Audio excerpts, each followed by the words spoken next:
ان في صعوبة في التطبيق المطلق للشريعة، اتخيل ذلك. هل ما زلت مصر على هذا الرأي؟ ليه؟ لان اصحاب الشأن نفسهم ابتدوا يقولوا دلوقتي هنطبقها بالتدرج. اي شأن؟ اصحاب الشأن ازاي؟ المسؤولين ولا لا اصحاب الفكرة نفسهم او المنهج؟ ناس التيار نفسه اللي يعني الحارسين على هذا الشأن، يعني اللي هم السلفيين والاخوان وكده. البعض منهم ابتدوا دلوقتي يقولوا، واتقال لي انا الكلام ده، التطبيق التدريجي خلاص اتنطق التطبيق التدريجي للشريعه، واصلا منطقيا لان احنا يعني اعتقد انها هيبقى صعبه غير كده، اتخيل. والفيصل الازهر.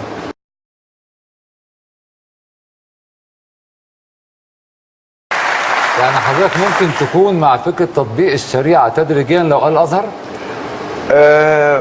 انا يعني ما اعرفش جوايا ايه، حضرتك ما تسالنيش عن قلبي بيقول ايه، لان دي اللي هيسري.